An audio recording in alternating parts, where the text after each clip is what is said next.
disiapkan penuh dengan makanan. Ngaten kurang punya maaf, mudah-mudahan kita dimudahkan Allah SWT untuk menegakkan kalimah Allah SWT dan amal ibadah kita diterima oleh Allah SWT dan kita disatukan di Jannatul Firdaus. Amin ya rabbal alamin. Bila taufiq, assalamualaikum warahmatullahi wabarakatuh. Waalaikumsalam warahmatullahi wabarakatuh. Bismillahirrahmanirrahim. Assalamualaikum warahmatullahi wabarakatuh. Alhamdulillah wa syukrulillah wa la haula wa la quwwata illa billah. Wassalatu wassalamu ala Rasulillah wa ala alihi wa sahbihi wa wala. Rabbi shrah li sadri wa yassir li amri wa hlul 'uqdatam min lisani yafqahu qawli. Amma ba'du. Bapak Ibu yang dirahmati Allah, alhamdulillah, puji syukur kita haturkan kehadirat Allah Subhanahu wa taala atas limpahan nikmat yang kita terima, apapun itu bentuknya, khusus iman dan Islam kita yang harus senantiasa kita jaga dengan akidah yang benar. Dan tadi ya sudah disampaikan oleh Bopo Sidik terkait dengan Ramadan. Maka orang yang beriman ketika Ramadan datang tentu akan senang, tidak akan susah dan seterusnya.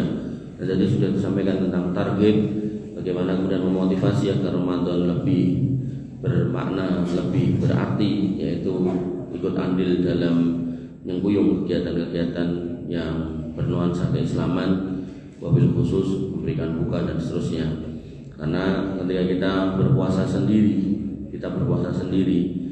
kita mau full 30 hari, pahalanya cuma 30 hari. Tapi sembari dengan berpuasa, dengan memberikan buka pada orang lain, maka tinggal menambahkan. Artinya kalau kemudian dari buka puasa yang dengan berikan, kemudian di situ berbuka 30 orang, maka berarti hakikatnya pahala jenengan 30 hari sebagai puasa jenengan sendiri bertambah 30 hari lagi karena sudah membuka puasakan 30 orang. Dan tadi sampai disampaikan mau sifatnya dana monggo, mau sifatnya takjil silakan, semuanya diterima karena memang kegiatan di sini ini full sampai malam gitu, sampai jam 1, setengah 2, kadang sampai jam 2 gitu.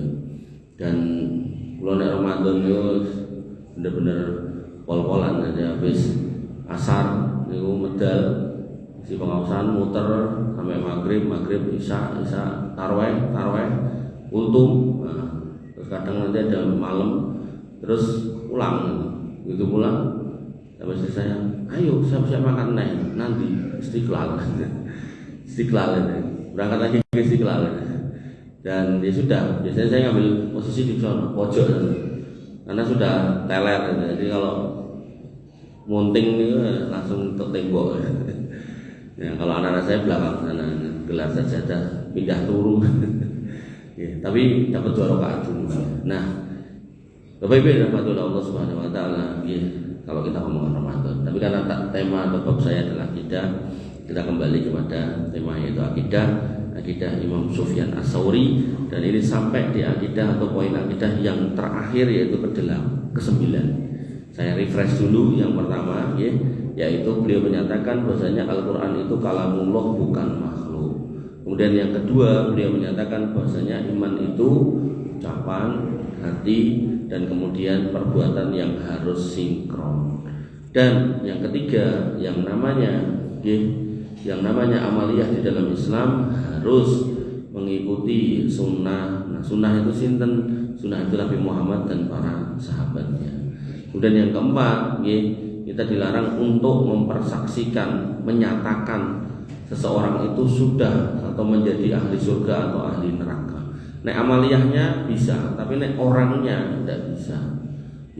Misal jenengan punya guru jenengan sangat takdimi, orangnya soleh, orangnya pinter, misal orangnya tawadu, terus jenengan kemana-mana bilang guruku ahli surga atau wis mlebu surga. Nah, itu tidak boleh.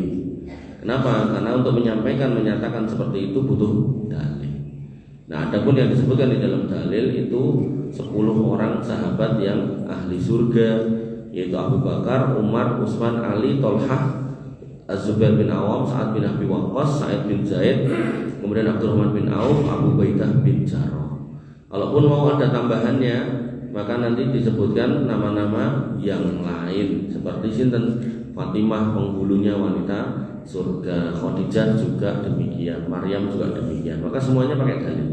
Tapi kalau orang per orang, nah itu maka kita sebutkan beliau orang soleh, mudah-mudahan ahli surga. Tapi kalau beliau adalah penghuni surga, nah ini keliru. Makanya karena kita tidak boleh memastikan seseorang itu sudah atau pasti menjadi penghuni surga, sehingga kita dilarang untuk bertawasul kepada orang mati. Jadi tawasul dalam hidup, dalam Islam itu boleh pada 3 hal.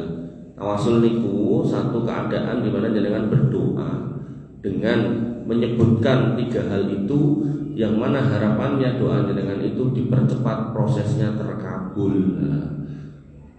Yang pertama yaitu tawasul dengan nama Allah yang husna. Terus misal biasanya dengan berdoa ya Allah minta ini, minta ini, minta ini. Nah nanti terus diganti ya Rahman, ya Rahim, ya Dzal Jalali wal Ikram, minta ini, minta ini, minta ini ya. Dan contohnya. Nah kemudian yang kedua tawasul dengan amal solih kita. Amal solih yang tidak biasa. Nanti dalilnya ada 3 orang yang masuk gua, terjebak di dalam gua. Guanya tertutup sama pintu batu yang besar. 3-tiganya mendorong, tidak bisa kedorong. Nah kemudian mereka bertawasul, ya Allah saya punya orang tua, sudah tua, terus saya mengembalakan kambing, tak peras susunya. Setiap pulang itu mereka selalu tak hadirkan susu ini yang pertama. Dan anak istri saya tidak saya kasih sebelum mereka meminumnya, sebelum orang tua saya meminumnya. Pada satu hari ya, orang tua saya tertidur, susunya sudah siap. Saya mau bangunkan, khawatir nanti Jawa ngaran ini kancilen ya. Makanya kemudian tak tunggu sampai bangun. Bangunnya ternyata juga sudah menjelang subuh. Akhirnya begitu bangun saya kasih minum, begitu saya kasih minum saya kasih anak saya. Padahal anak istri saya sudah minta-minta dari tadi malam, tapi tetap tak cegah untuk tidak mendahului orang tua saya. Kalau itu amal solih dalam rangka mengharap ridho engkau, maka izinkan pintu ini, batu ini terbuka, geser. Padahal tadi bertiga didorong enggak bisa, tapi karena doa kemudian bergeser. Nah, dan orang yang kedua minta, ya Allah, saya punya sepupu saya cantik, saya jatuh hati, kemudian tak deketi, ternyata enggak mau, dia pilih dengan yang lain. Satu ketika kembali datang dengan membawa keinginan, permintaan bantuan, minta dibantu ini ya. Dan itu nek dirupiahkan itu banyak, sampai kemarin saya pernah ngitung itu 900-an juta, jadi 120 dinar kalau tidak salah. 120 dinar itu nek dipengke petang gram itu ketemunya 480 gram. Itu nek sekali-kalikan lagi ketemunya sekitar hampir 1 miliar atau 1 miliar lebih. Nek sekarang kan 1 gram itu sudah 3 juta nih. Nah, berarti 1 miliar lebih. Dia punya kebutuhan dengan nilai segitu. Dan saya beri cuman syaratnya mau berzina sama saya. Dia mau. Nah, begitu duitnya diterima, posisi sudah siap, ready. Ya, ternyata dia mengatakan ittaqillah, bertakwalah pada Allah. Habis itu saya lari, saya tinggalkan dia dan duitnya. Kalau itu amal solih, izinkan batunya terbuka. Terus buatan tidak dicikuk, dan ditinggalkan dia, nggak jadi berzina dan duitnya. Nah kemudian orang yang ketiga, ya Allah saya dulu punya karyawan, karyawan saya gajian, pas gajian malah kabur, hilang. Duitnya saya simpen, saya putarkan, terus akhirnya berkembang. Ada ternak ini sampai penuh, di lembah-lembah itu penuh binatangnya, sekaligus budak-budak yang ngopeninya. Jadi nggak cuma kewane sama yang perawat. Nah suatu ketika dia datang, pas datang saya ceritakan, loh kamu dulu ini duitmu. Dan dia datang untuk minta gajinya. Artinya sebenarnya gajinya tinggal dikasih 1 kali gaji. Tapi kemudian karena saya nggak mau berbohong ya saya sampaikan gajimu tahu bangke dari iki ngunamu kabeh. Kemudian si karyawan itu mengatakan jangan tidak usah ngece saya, wong saya ini orang tidak punya, jangan wong sugih. Orang ngece kowe wong aku ketenanan kok gitu. Akhirnya yang terjadi ya sama karyawan itu lah nek tenan ya saya bawa semuanya, dibawa semuanya, tidak disisakan 1 ekor pun. Padahal kan jane nek kalau sudah dibantu sedemikian rupa mau ngeceri 10 ekor atau 5 ekor kan jane nggih mboten rugi to. Tapi nggih namine menungso nggih beto semua. Nah, orang ini pun juga berusaha untuk lillahi ta'ala nggih. Ridho ya sudah kalau mau ridho semua. Kemudian dia pun berdoa kalau misal itu amal solih maka nggih saya berharap dengan itu pintu batu terbuka. Yang ketiga kali mereka bisa keluar. Terus minggu tawasul dengan amal solih yang dikerjakan dan amal solih yang tidak biasa. Betul betul. Ya Allah saya bertawasul dengan sholat 5 waktu saya betul. 5 waktu kan semua menjalankan ya. Nanti yang amal solih yang berbeda dengan yang lain. Nah kemudian yang ketiga bertawasul pada orang yang masih hidup, orang solih masih hidup. Nah, kisahnya Abu Bakar As-Siddiq Umar bin Khattab naik menjadi khalifah. Lalu terjadi paceklik. Lalu kemudian beliau berdoa dengan menghadirkan paman Nabi SAW Abbas bin Abdul Muthalib.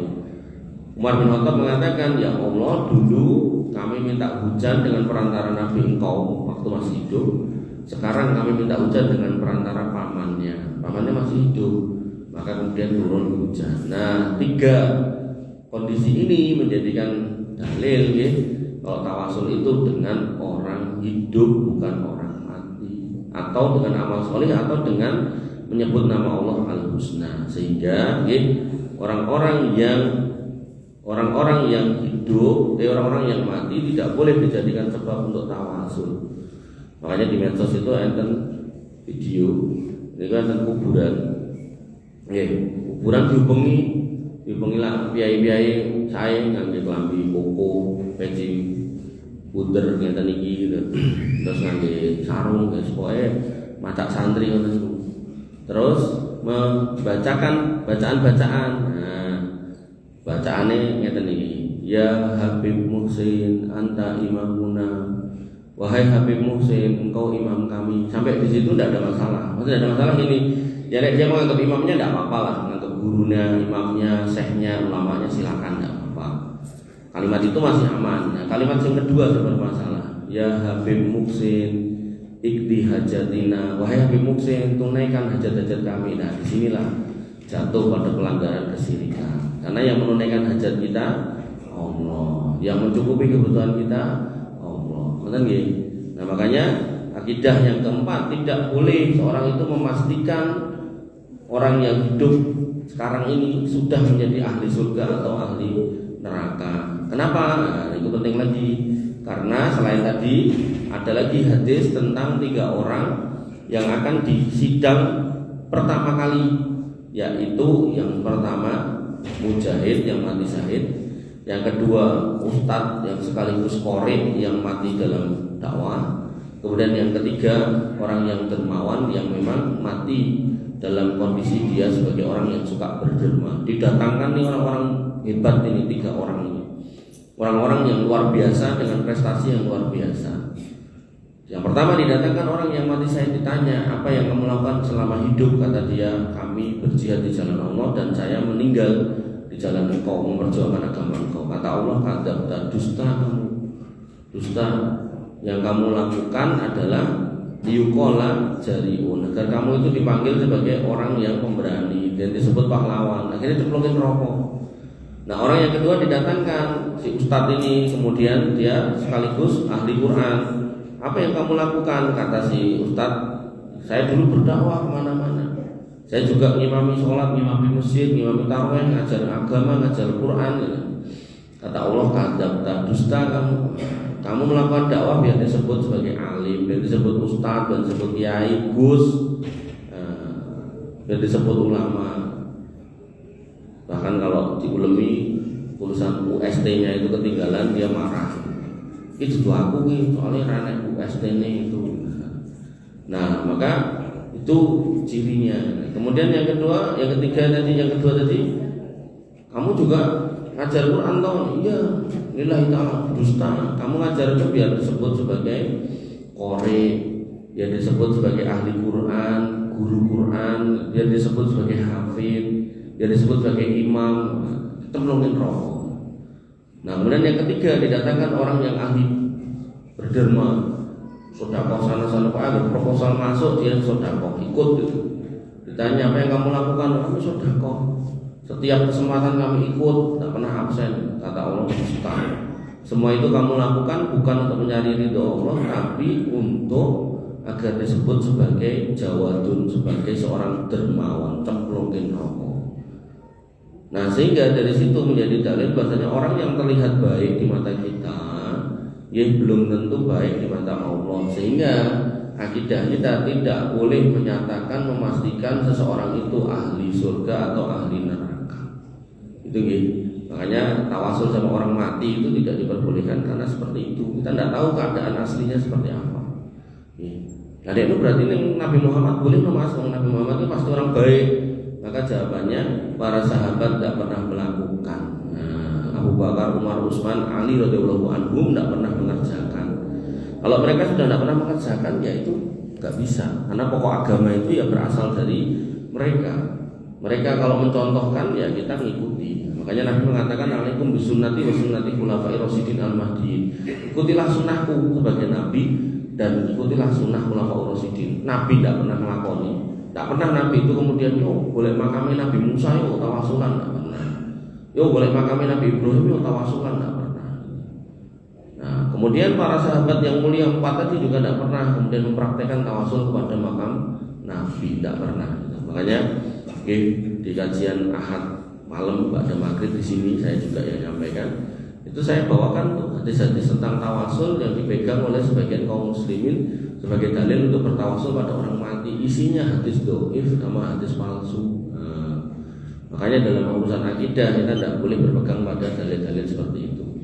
Nah, kemudian yang kelima ya, dalam Islam dikatakan oleh Al-Imam Sufyan Ats-Tsauri, dari kitab yang saya bawakan adalah kitab Aqidah Sufyan Ats-Tsauri, yaitu mengusap kedua sepatu itu bagian dari sunnah Nabi. Sehingga jenengan kalau kemudian safar, nite kendaraan, nopo pesawat, nopo bis, nopo kapal, nah niku jenengan bisa wudu dulu. Setelah wudu selesai, ya jenengan pakai itu kaos kaki, pakai itu sepatunya. Nah, dalam kondisi sudah suci, jenengan lajeng safar. Nah, sama ketika jenengan nite kendaraan niku wau, nopo mobil, nopo pesawat, nopo helikopter, nopo. Nah, kok tiba-tiba jenengan batal. Lalu jenengan mau wudu, maka jenengan tinggal wudu, tidak usah lepas sepatu. Nanti pas sampai ke sepatu niku diusap atasnya nih.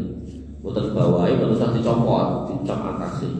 Itu ada di dalam sunnah. Nanti orang-orang Syiah tidak mau mengakui hadis ini. Makanya ini walaupun kita bab fikih tapi dimasukkan di dalam akidah oleh Imam Sufyan Ats-Tsauri. Disitulah kejelian seorang ulama. Nah, kemudian yang keenam, ya, ini pokoknya resume dulu. Nah, 1 sampai 8 kita resumekan, nanti yang ke-9 kita bahas. Mudah-mudahan waktunya cukup. Artinya ini pernah kita bahas panjang lebar ya, pada bulan-bulan yang lalu. Berarti nek ada 8 berarti 8 bulan ke belakang. Padahal nanti ada bulan-bulan tertentu yang saya isi dengan materi lain gitu. Berarti ini pun setahun rangkung nih bahas nih. Nah, kemudian yang keenam ya disebutkan bahwasanya lebih afdol mensirkan basmalah. Terus bismillah di dalam Al-Fatihah, dalam surat sholat jahar, maghrib, isya, subuh niku kalau menurut Al-Imam Sufyan Ats-Tsauri berdasarkan dalil lebih kuat untuk disirkan daripada dijaharkan. Sehingga Allahu Akbar, bismillahirrahmanirrahim, alhamdulillahirabbil alamin. Niku menurut kitab ini, walaupun nanti di babnya masuk bab fikih, yang mau jahar silakan, yang mau sir silakan, cuman lebih afdol disirkan. Jane lo ya, tapi karena di kita sudah biasa dibanterkan, kadang sing ngamal niki malah diloke sing aneh-aneh. Padahal niki masuk dalam bab akidah kitab Al-Imam Sufyan Ats-Tsauri. Pun singkatnya ngoten. Kemudian yang ketujuh, akidah yang sudah kita bahas, yaitu seorang muslim wajib beriman dengan takdir.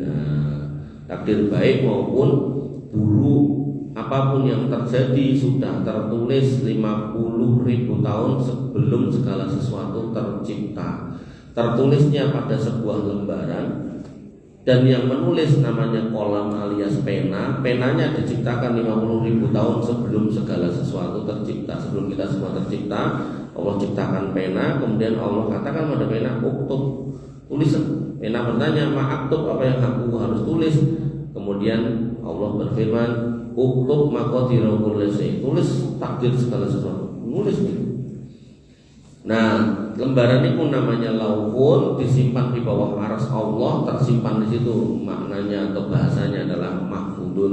Itu yang kita kenal lauhul mahfud. Jadi lembaran yang terjaga di situ. Nah, termasuk tulisannya hari ini, tanggal ini, jam segini, hadir di masjid ini, masjid Istiqlal ini, panjenengan semuanya. Gitu. Bahkan sampai daun berguguran Allah itu tahu. Bahkan nek jenengan sok gateke semut niku usung-usung napa gula napa remukan rengginang ngoten niku, itu pun Allah juga tahu. Nah, makanya kemudian bab yang ke-8-nya bantahan kepada Qadariyah. Qadariyah niku punya keyakinan Allah baru tahu setelah sesuatu itu terjadi. Nah, itu cara memahami takdir berarti kita sedang menyatakan Allah itu tidak maha tahu. Makanya itu keliru Qadariyah. Nanti ada dalil Nabi bersabda, Qadariyah, Al-Qadariyah itu majusun hadhil ummah, majusinya umat ini. Majusi, kenapa dikatakan majusi? Karena bangsa majusi atau agama majusi itu punya keyakinan bahwasanya dewa itu atau Tuhan itu ada dua, yang menetapkan yang baik dan menetapkan yang buruk. Mereka baru tahu ketika itu terjadi. Nah, yang seperti ini tidak dibenarkan. Bapak Ibu rahmatullahi Allah Subhanahu wa taala, kita masuk ke akidah yang ke-9. Apa itu akidah yang ke-9? Dikatakan oleh Al-Imam Sufyan Ats-Tsauri bahwasanya la yanfa'uka ma katabtu hatta taras salata khalfa kulli barrin wa fajirin wal haji wal jihad madin ila yaumil qiyamah wa sabru tahta liwa'is sultan jairun au adlun. Wahai Su'aib, jadi murid beliau ini kan suruh nuliskan akidah ya. Dia nulis, tidak manfaat apa yang tak tulis ini. Nah, nek kamu tidak meyakini bahwasanya sholat itu diperbolehkan bermakmum kepada orang baik maupun yang jelek. Sehingga ini resumenya sementara. Nanti saya bahas pelan-pelan. Ya, artinya saya resume di depan pada ibaratnya nanti waktunya habis ini sudah mendengar resumenya dulu.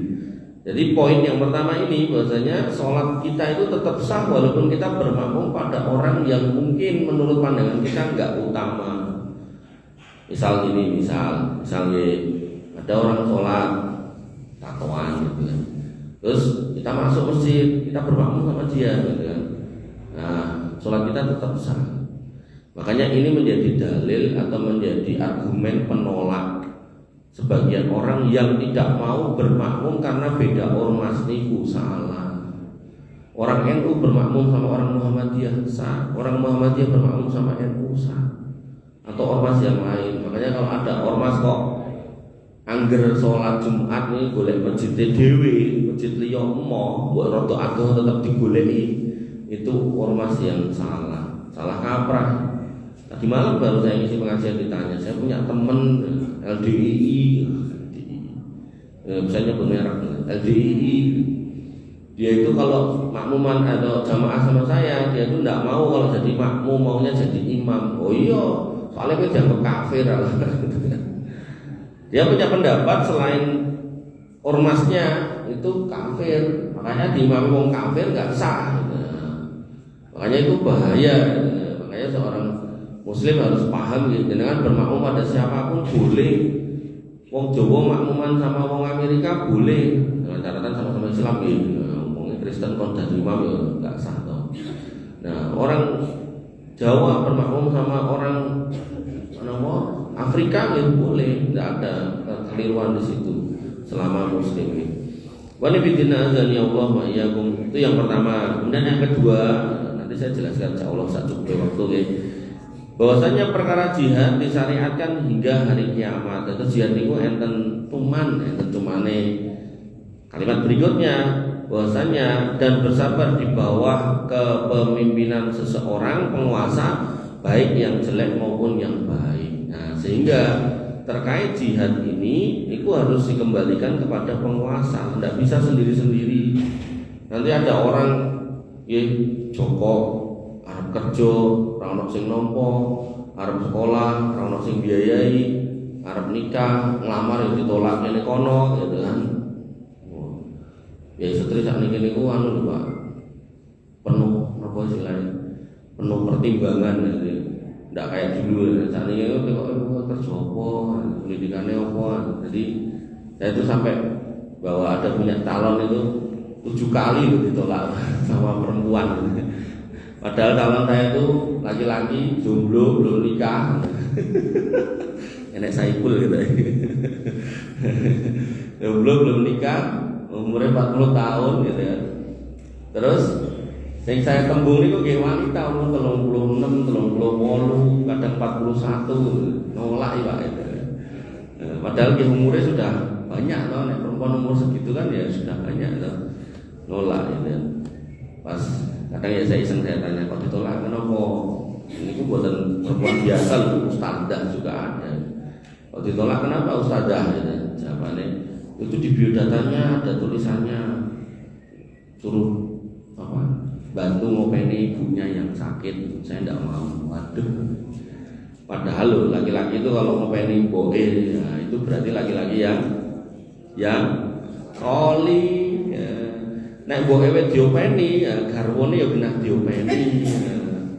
Kekeliruan sebagian orang itu melihat itu sebagai beban, akhirnya golek sing merdeka ndak punya beban, golek sing wong tuane sehat ndak sakit, begitu kemudian dia yang sakit, ya, sesuk dipegat.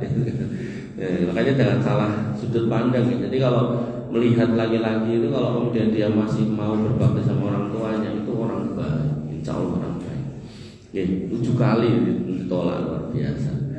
Sampai benar rahmatullah Allah Subhanahu Wa Taala. Ya. Nah, kita mulai satu-satu. Nah, bahasanya terkait dengan sholat tadi, maka ahlu sunnah menganggap sholat jamaah di belakang imam, baik yang soleh maupun yang fasik, itu sah. Ya, dengan sholat di belakang ormas manapun sah. Ya, bahkan dengan sholat di belakang orang LDI sah. Gitu. Kita dikafirkan boben, tapi kita tidak boleh mengkafirkan mereka. Tidak boleh. Mungkin kafir aku kafir, tidak boleh. Biarkan mereka disumpel sama Allah Subhanahu Wa Taala mulutnya daerah tobat. Dan mensolatkan siapa saja yang meninggal di antara mereka. Orang LDI meninggal kita solatkan. Senajan kita nek meninggal mereka tidak mau nyolatke wis ben. Ngoten. Ya, itu potret akidah yang benar, tapi nek akidah yang kacau balau wis ngoten niku. Ora bener awake dhewe. Kunci surga sing karo awake dhewe bahkan saking jahilnya mereka itu ada di tanah yang paling suci, di mana? Tanah haram.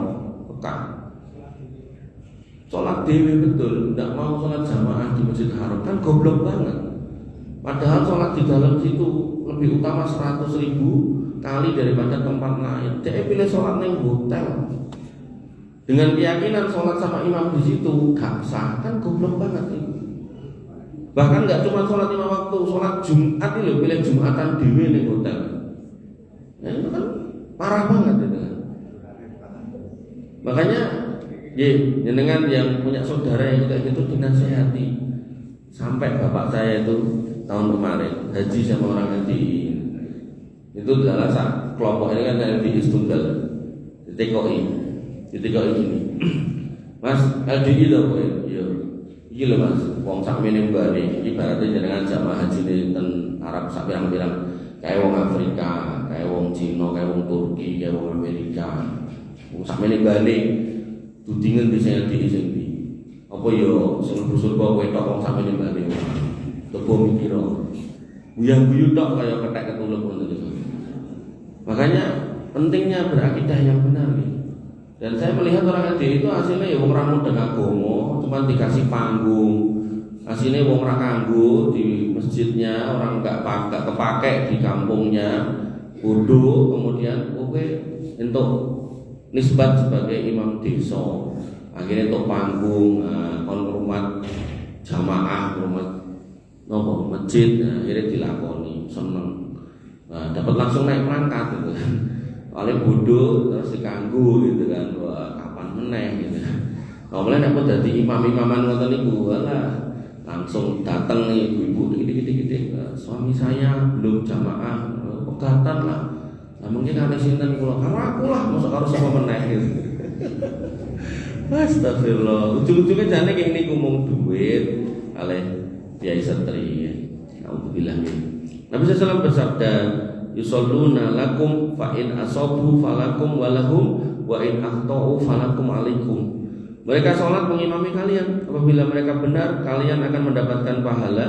Apabila mereka keliru, kalian mendapatkan pahala, sedangkan mereka mendapatkan dosa. Sehingga gini, kita sholat di depan, di belakang siapapun tidak ada masalah. Nek dia orang baik, ya kita dapat pahala, dia juga dapat. Nek dia orang jelek, ya jelekannya kembali kepada dia, bukan urusan kita. Terus dia jangan namun masuk masjid dan nong sholat nggak nopo misalnya nggak kelambi misalnya nggak kelambi PDI, mau sholatnya gue deh haram, nggak boleh nih. Akidah yang benar tidak seperti itu. Partainya PDI sekalipun ya dia Muslim, tidak boleh dengan kafirkan seperti itu. Tapi benar betul Allah. Al-Imam Hasan Al-Basri pernah ditanya tentang boleh tidaknya sholat di belakang ahli bid'ah. Dia menjawab sholatlah di belakangnya dan ia yang menanggung dosa bid'ahnya. Jadi jangan sholat di belakang LDI boleh. Tapi nanti ada ulama yang agak tegas dikecualikan ketika bid'ahnya ini bid'ah yang mukafiroh, yang mengkafirkan. Contohnya nama orang Syiah. Nah, nanti ada ulama yang tegas di belakang orang Syiah tidak boleh, di belakang Qadariyah tidak boleh. Bapak Ibu rahmatullah Allah Subhanahu wa taala, niku kesimpulannya. Ini banyak campur. Nah, kemudian kalimat yang kedua, ya Aba Abdillah, ya Aba Abdillah, as-salatu kulluha. Apakah aku harus sholat semuanya di belakang orang yang baik tadi atau bisa tidak, atau di belakang imam? Maka beliau mengatakan, walakin sholatul jum'ah wal idain. Jadi bersamalah imammu dalam sholat Jumat dan sholat dua Idul Fitri dan Idul Adha. Terus kita diminta untuk membersamai penguasa, pemimpin suatu wilayah ketika sholat Jumat dan sholat dua hari raya. Kenapa zaman dulu Pak? Zaman dulu sholat Jumat itu ada di Masjid Jami. Masjid Jami itu zaman dulu ya cuma satu di tengah kota gede. Jadi kalau misal Solo dan di Masjid Agung, zaman dulu banget. Nah, seiring berjalannya waktu karena penduduk atau kaum muslimin bertambah, maka mulailah dibangun masjid-masjid yang lain. Nah, maka dalam konteks dulu diperintahkan oleh Imam Sufyan Ats-Tsauri, ya sholat Jumat itu cuma ditegakkan di Masjid Jami, maka ya kamu harus ke Masjid Jami bersama penguasa. Jangan membenci penguasamu. Nah, jenis penguasa itu ya mungkin ada kekurangan, ada kesalahan, itu sudah biasa dari masa ke masa. Itu namanya penguasa itu kan di manusia, loh. Pasti ada kesalahan, ada kekurangan.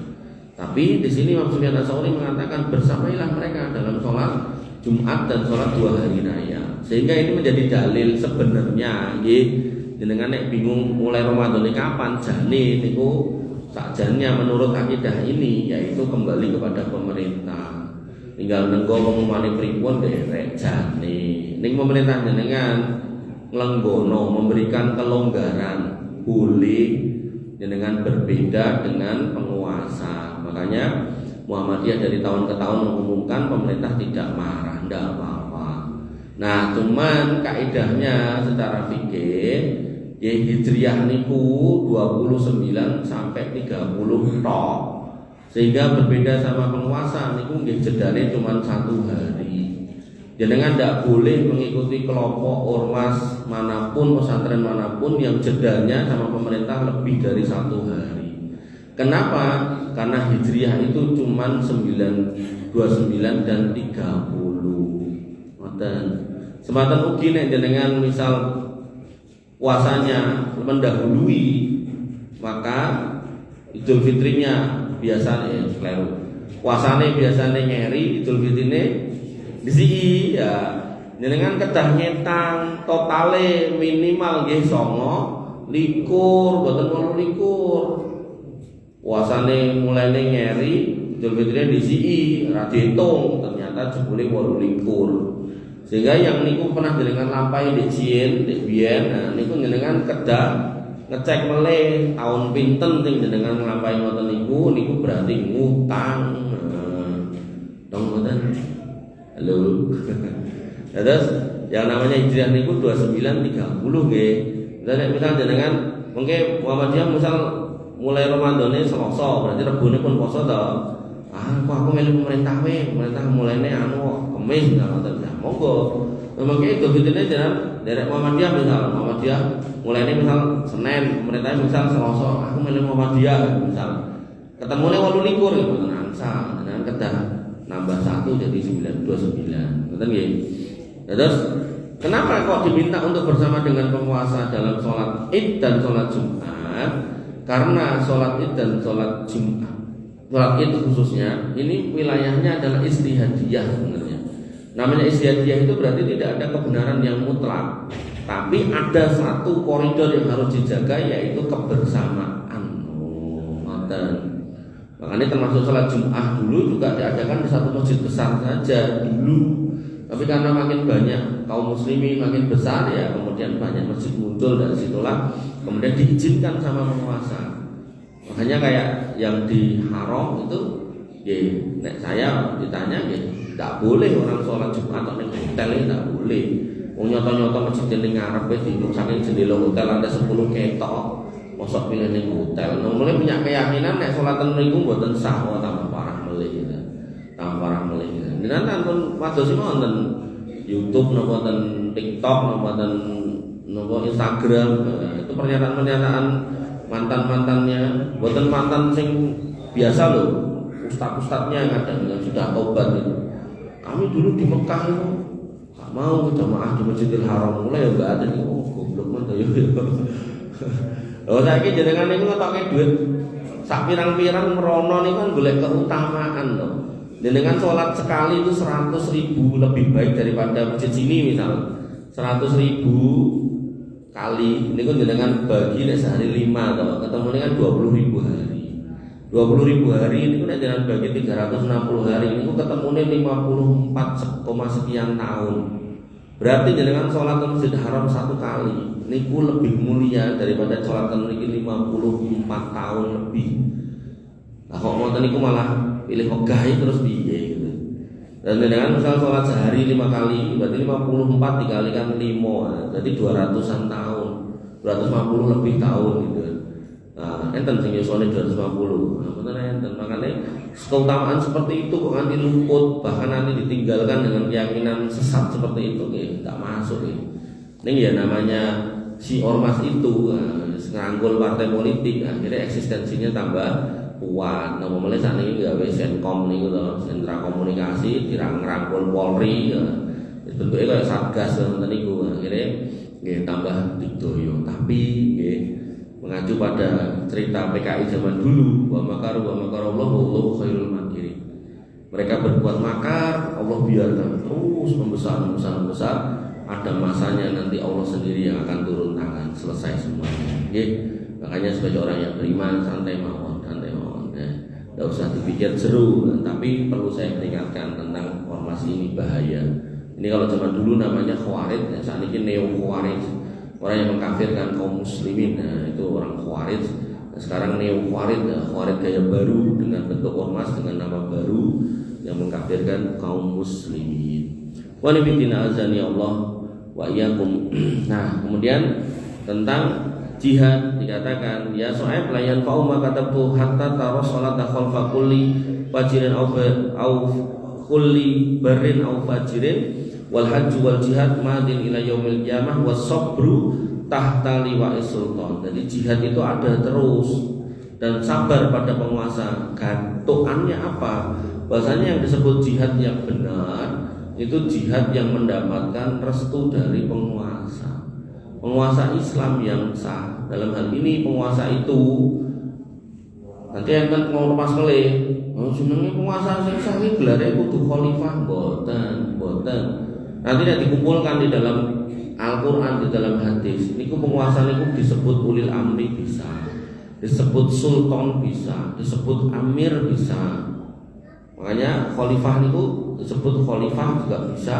Tapi kemudian setelah ulama Rasyidin sebutannya kan Amirul Mukminin. Nah, nanti juga bisa disebut dengan Waliul Amri bisa disebut dengan Malik Raja ya bisa. Makanya ini tergantung masa yang ada, masa demi masa itu berbeda-beda. Yang intinya yang namanya penguasa dengan nomenklatur penamaan apapun selama menguasai kaum muslimin, negerinya dipegang, dikontrol, ditata, dan dia bertanggung jawab atas kehidupan kaum muslimin di tempatnya, itulah penguasa. Wonten niki resume nek dibahas enten materi ini kula pun siapke. Termasuk nanti ada juga saya sudah siapkan materi kafirkah negara Indonesia, kafirkah pemerintah Indonesia. Saya punya materi itu. Jawabannya enggak. Kenapa? Karena penguasa jenengan Islam. Oh, Islamnya ngene. Nah, tadi di depan. Nek memang dia Islamnya jelek, ya yang tanggung jawab tentang dirinya. Tapi kita tidak boleh menghukumi lebih dari yang kita lihat, gitu loh. Kita menghukumi dohir, bukan kita ngurusi urusan hati. Sehingga terkait dengan ulil amri, maka di situ ada dua, ulil amri urusan agama dan negara. Urusan negara yaitu penguasa kita. Makanya nama penguasa itu macam-macam tadi loh. Ada sultan, ada amir, ada khalifah. Enggak kudu khalifah. Nanti ada orang yang pengennya itu kudu khalifah, nek gak khalifah orang. Nah, niku nggih klentu, mboten nggih. Semuanya yang menguasai kaum muslimin hajat hidupnya, yang menjaga mereka dengan tentaranya, dengan aparatnya, dengan sistemnya, itulah penguasa. Dan makanya nanti ada ulama yang bikin rumus gampang. Pripun? Kalau kamu pengen tahu siapa penguasa di negeri itu, masuklah di negeri itu, tanyalah pada orang-orang di negeri itu. Kalau orang-orang jawabannya sama mayoritasnya, maka itulah penguasanya, itulah ulil amrinya. Dan istilah penguasanya kembali ke negeri itu. Nanti nek negeri ini pakai raja ya raja, perdana menteri, presiden ya presiden.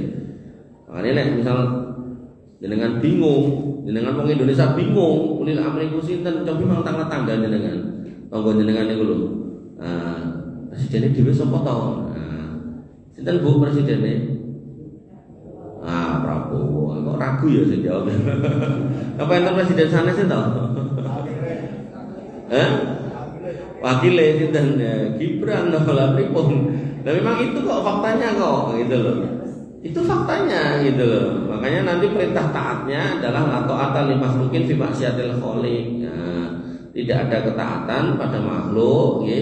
Kalau konteksnya disuruh maksiat. Jadi selama perintahnya perintah yang baik, ya, tendalan yang ngangge helm yang kita manut. Terus napa meleh lah kan udah umur 17 suruh pakai KTP kita nggih manut. Terus suruh ngurus paspor kalau haji umrah yang kita manut. Nah itu aja. Tapi nek kemudian nanti terkait agama, itu ada ulil amri agama. Agama itu seperti apa maksudnya? Ya, tentang fikih kembalikan pada ulama, tentang halal haram kembalikan pada ulama. Ya, karena mau nggak mau ya mereka yang megang kekuasaan. Maka ibu bapak yang dirahmati oleh Allah. Ya, bapak ibu dirahmati oleh Allah Subhanahu Wa Taala, itu yang menjadi poin yang bisa kita sampaikan. Karena nanti orang-orang yang gagal tentang akidah ini akan bingung waktu Pak Jokowi jadi presiden ya orang ngakoni. Engko terus Pak Prabowo nyalon. Saya pernah didatangi bapak-bapak. Mas, sing milih Jokowi akidahe rusak. Kudu milih Prabowo. Nggih. Nah, begitu Pak Jokowi sudah enggak nyalon, percaturan politik berganti, Prabowo lawan Anies. Orangnya sama, Mas, sing milih Prabowo yang ide rusak, kudu milih Anies. Akhirnya saya muka Pak Prabowo. Nah itulah yang disebut orang yang bingung. Artinya dalam akidah sinten ge mawon yang jadi penguasa kita, selama dia Muslim dan memerintahkan pada hal yang baik kita taati. Pun yang mau nanya, tidak ada, kita tutup dengan doa. Ibu-ibu yang dirahmati oleh Allah Subhanahu Wa Taala, bapak-bapak juga demikian. Bila ini yang bisa saya sampaikan, kita tutup dengan doa. Bismillahirrahmanirrahim. Alhamdulillahirabbil alamin. Hamdan sakirin hamdan naimin hamdan yuafi ni'amahu wa yukafi mazidah. Ya Rabbana lakal hamdu kama yanbaghi li jalalika wa azimi sultanik. Rabbana lakal hamdu anta nurus samawati wal ardi wa man fina wa lakal hamdu la ilaha illa anta subhanaka inna kunna minadh dhalimin wa illam taghfir lana wa tarhamna lanakunanna minal khasirin. Allahumma ighfir lil muslimina wal muslimat wal mu'minina wal mu'minat al ahya'i minhum wal amwat innaka samiul qaribun mujibud da'wat wa ya qadiyal hajat. Rabbana zalamna anfusana wa illam taghfir lana wa tarhamna lanakunanna minal khasirin. Rabbana ighfir lana dzunubana wa liwalidina warhamhum kama akhwana sigara. Allahumma ighfir lahum warhamhum wa'afihim wa'fu anhum akrim nuzulahum wasi' madkhalahum waghsilhum bil ma'i wasalji wal barad. Allahumma ballighna Ramadan, Allahumma ballighna Ramadan, Allahumma ballighna Ramadan wa a'inna fihi ala siyami wal qiyam ya arhamar rahimin ya dzal jalali wal ikram. Rabbana atina min ladunka rahmah wa hayyi' lana min amrina rasada. Rabbana atina ma wa'atana ala rasulika wa la tusina yaumal qiyamah innaka antas sami'ud du'a innaka la tukhliful mi'ad. Rabbana atina fid dunya hasanah wa fil akhirati hasanah wa qina adzabannar wa qina adzabannar wa qina adzabannar. Wa akhiru ta'wana alhamdulillahi rabbil alamin. Wa sallallahu ala nabiyyina Muhammadin wa ala alihi wa sahbihi wasallam ajma'in. Warhamna ma'ahum bi rahmatika ya arhamar rahimin. Amin amin ya rabbal alamin. Akhirul kalam subhanakallahumma bihamdika asyhadu an la ilaha illa anta astaghfiruka wa atubu ilaik. Assalamualaikum warahmatullahi wabarakatuh.